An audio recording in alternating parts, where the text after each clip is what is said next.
ai pas pour longtemps. Elle est courte la vidéo de cette semaine, normalement.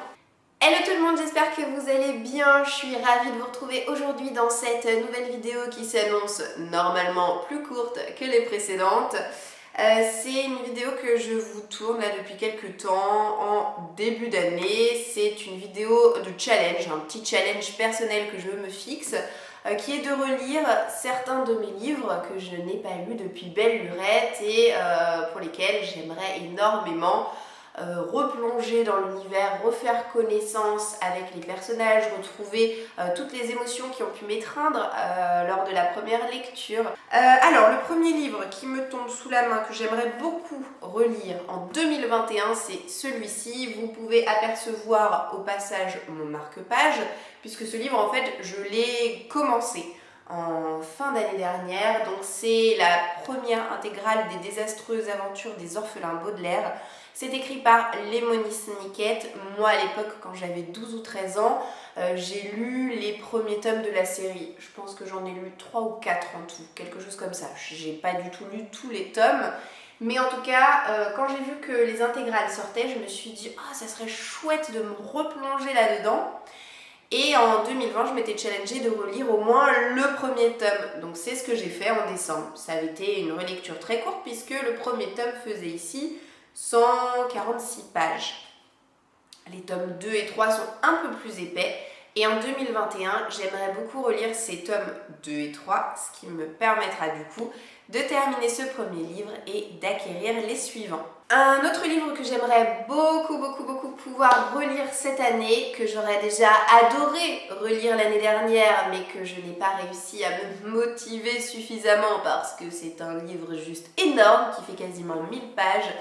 Il s'agit de Outlander de Diana Gabaldon. Je ne sais plus en quelle année est-ce que j'ai lu le premier tome. Là c'est pareil, c'est une série à rallonge qui comporte je ne sais combien de tomes, mais il y en a beaucoup et je ne les possède pas tous. Je crois que j'en ai au moins 4. Et sur les 4, j'en ai lu 2 ou 3. C'est un univers de dingue, c'est une écriture hyper immersive. Alors ce sont des récits historiques assez lents. Il ne faut pas partir du principe qu'on lit ces livres pour avoir action sur action, rebondissement sur rebondissement. Non. C'est assez lent, c'est assez contemplatif, mais en même temps, c'est curieusement immersif et on se sent bien à l'intérieur. Voilà, on s'attache énormément à nos personnages, Claire et Jamie. Pour le petit rappel, parce que bon, cette histoire a énormément fait parler d'elle lors de sa réédition, puisque tout ça en fait ce sont des rééditions, ça a même été adapté ensuite en série. J'adore les séries, oh mon dieu, les décors, les costumes, tout est super, l'ambiance. Mais à l'origine c'est un livre qui a été écrit il y a très longtemps et qui a profité d'un nouveau succès, d'un nouveau souffle à l'occasion de sa réédition. Oui, il a été écrit en 91. Et il a été traduit pour la première fois en 95, donc autant vous dire c'était pas hier. Un autre livre que j'aimerais relire en 2021, un livre qui d'ailleurs ne vous étonnera pas puisque j'avais relu le premier tome dans sa version illustrée début 2020 comme je me l'étais challengé. Et bien là j'ai très envie de me refaire le tome 2 de Harry Potter, donc qui est La Chambre des Secrets, illustré par Jim Kay. Ça fait bien longtemps que je n'ai pas eu l'occasion et que j'ai pas pris le temps surtout de refeuilleter ce magnifique ouvrage. Mais voilà, je pense que ça va être un formidable moment de relecture. Surtout que le tome 2, disons-le clairement, même si c'est pas mon préféré de la série, il est quand même beaucoup plus intéressant que le premier, qui est très enfantin, pas assez sombre à mon goût et quand même très introductif. En 2020, je m'étais dit ce serait bien que je relise le premier tome de la série La Communauté du Sud de Charlène Harris, sortie aux éditions J'ai lu. C'est une série que j'avais déjà relue à plusieurs reprises parce que c'est l'une de mes plus vieilles séries présentes dans ma bibliothèque. Je crois que j'ai cette série depuis presque 10 ans, voilà. Et donc en 10 ans, j'ai eu l'occasion de la relire 2 ou 3 fois. Je m'étais challengée de relire que le premier tome et en réalité, j'ai quand même pris le temps en 2020 de relire les tomes 1, 2 et 3. Comme j'ai été capable de relire 3 tomes, je me suis dit allez hop, en 2021, paf, je vais en relire 4. Donc c'est pour ça que je vous montre aujourd'hui les tomes 4, 5, 6 et 7 de la série. À Alors pour vous rappeler un petit peu l'histoire, on va suivre Sookie Stackhouse.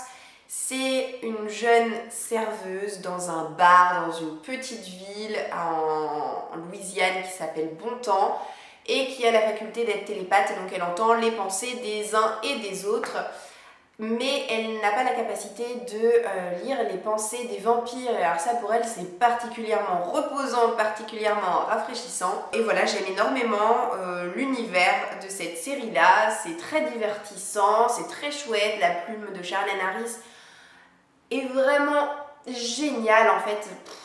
J'adore. J'ai l'impression que cette année je veux relire beaucoup plus de livres que les autres années, donc ça va être compliqué parce que déjà que mon rythme de lecture a baissé avec les 2 enfants, je sais même pas comment je vais faire pour relire autant de choses, mais bon après si j'y arrive pas, hein. Je veux dire, je vais pas m'auto-flageller, bon, je vais faire ce que je peux. Un autre livre que j'aimerais beaucoup relire du coup, que j'ai lu il y a pas mal d'années maintenant, c'est le premier tome de Shadowland, pour la simple et bonne raison que j'ai les tomes 2 et 3 dans ma bibliothèque et que je ne me sens absolument pas de m'y plonger tellement j'ai peu de souvenirs de ce premier tome. Alors pour vous résumer cette histoire, on va suivre Rory qui est une jeune adolescente qui a 13 ou 14 ans, quelque chose comme ça. Et en fait, à la fin d'une journée d'école, elle rentre chez elle et elle va tomber sur son professeur de maths et là elle va se rendre compte que son prof est un véritable prédateur. Il va essayer de s'en prendre à elle. Rory va lui échapper de justesse et dès qu'elle va rentrer chez elle, elle va prévenir sa famille, elle va prévenir le FBI et elle va très rapidement apprendre que son prof, il est recherché très activement par le FBI parce qu'il a assassiné froidement 15 autres adolescentes auparavant. Et donc le FBI va décider de faire disparaître la famille de Rory pour qu'il ne court plus aucun danger. Et ils vont l'envoyer en cache sur une île qui va leur sembler au premier abord paradisiaque, mais qui l'est en réalité pas tant que ça. C'est génial, franchement c'est génial. C'est une série dont je crois qu'on a peu entendu parler et je trouve que c'est juste pas du tout justifié parce que c'est super, voilà, c'est super. Après, je l'ai lu en 2016, donc je l'ai lu quand même il y a un paquet d'années, à un moment donné où je lisais pas du tout 100 et quelques bouquins par an, donc j'étais aussi beaucoup moins exigeante que maintenant. Alors je suis curieuse de voir si avec mon bagage de lectrice actuelle, je réussirai à prendre autant de plaisir à relire ce livre que j'ai eu à le découvrir à l'époque. Alors ensuite, les 2 livres suivants que j'aimerais pouvoir relire, bon allez, si je relis pas le tome 2, il n'y a pas mort d'homme, mais j'aimerais au moins relire le premier tome parce que j'avais eu un beau coup de cœur pour lui à l'époque. C'est Red Queen de Victoria Ayvard, donc qui est sorti aux éditions MSK. J'ai aussi le tome 3 en ma possession depuis le moment de sa sortie, mais je ne l'ai jamais lu. Et lorsque j'ai appris que enfin, on a attendu combien de temps sérieusement entre la sortie du tome 3 et la traduction du tome 4, toute récente là en français, je ne sais pas, il s'est passé quoi, 1 an, 2 ans, 2 ans et demi?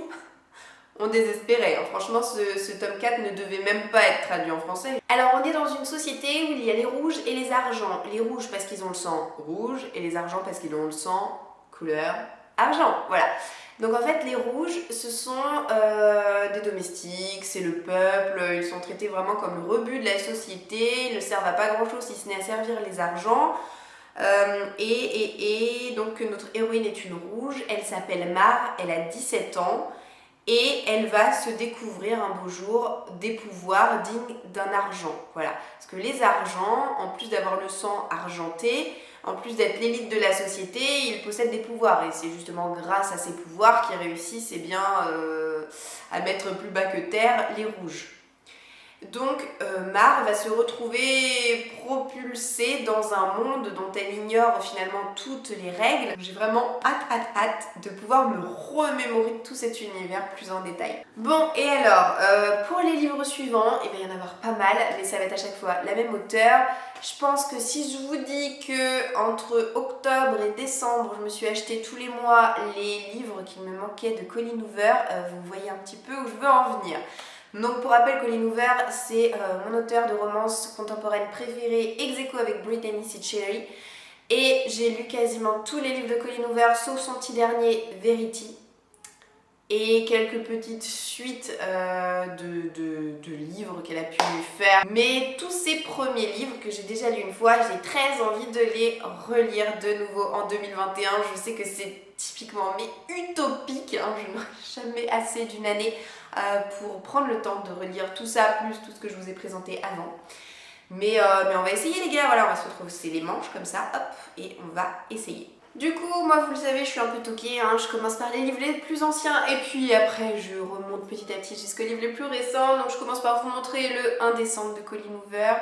Donc c'est une trilogie, je n'ai lu qu'une première fois le premier tome, je vais donc le relire, ça me permettra de lire et de découvrir ensuite les tomes 2 et 3. Par la suite, j'ai lu Hopeless, donc là ça a juste concrétisé le fait que pour moi Colleen Hoover était une reine absolue en matière d'histoire d'amour.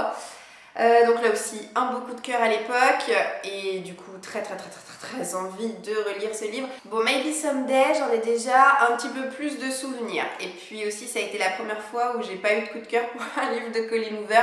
Je peux pas dire que je l'ai pas aimé, hein. C'est pas ça. Franchement je l'ai beaucoup aimé. Ça a été une excellente lecture, mais ça n'a pas été un coup de cœur. Il m'a manqué un petit truc. Du coup, je passe à Confesse. Confesse, bah là non plus, ça n'a pas été un coup de cœur. Et pire que ça, c'est un livre qui m'a moyennement plu à l'époque où je l'ai découvert.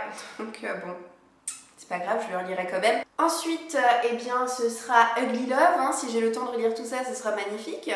Ugly Love, pareil que Confesse, pas de coup de cœur. Lecture que j'ai trouvée relativement moyenne parce qu'elle aborde en fait un thème qui me plaît pas du tout, voilà. Après c'est November 9 et là pour le coup ça a été un coup de cœur.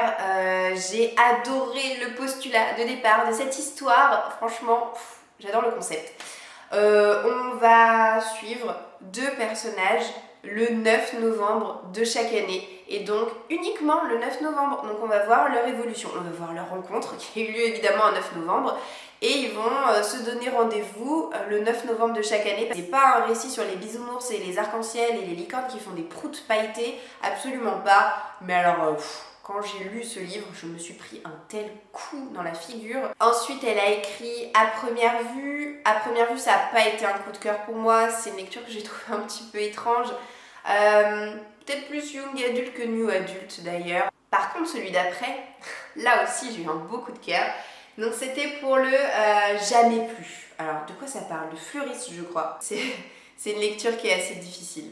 Mais franchement, elle est très pertinente, très inspirante, elle est même essentielle. Et puis finalement, celui qu'elle a écrit et qui a été traduit l'année dernière, donc Un bonheur imparfait, qui parle de la difficulté de concevoir un enfant, ça a été une lecture assez difficile pour moi parce que je pense que vous le savez, bon, sans avoir d'énormes problèmes de fertilité non plus, dans le sens où oui, j'ai quand même réussi à avoir 2 enfants, mais c'est quand même un sujet qui me touche un petit peu quand même, hein, parce que bon, j'ai un SOPK, donc le syndrome des ovaires polykystiques, et c'est ce qui est beau avec cette auteure, c'est qu'elle n'a pas froid aux yeux, elle n'a pas peur d'appuyer là où ça fait mal, et elle n'a pas peur de creuser des sujets qui sont, et bien comme ça, au premier abord, assez compliqués à aborder. Au-delà de ça, ce livre, pour plusieurs raisons, il m'a pas trop plu, mais si je me sens assez courageuse, j'essaierai de le relire quand même. Et voilà, cette vidéo est donc terminée. En fait, j'ai commencé cette vidéo en me disant elle va être super courte.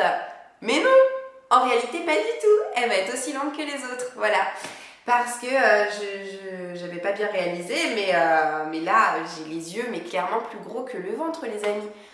Dans quelle vie est-ce que j'aurai le temps de relire tous ces livres en 2021? Pas dans la mienne en tout cas. J'espère en tout cas que vous aurez passé un bon moment en ma compagnie et je vous souhaite d'ores et déjà de passer une très bonne journée et je vous dis à bientôt dans une prochaine vidéo. Ciao ciao!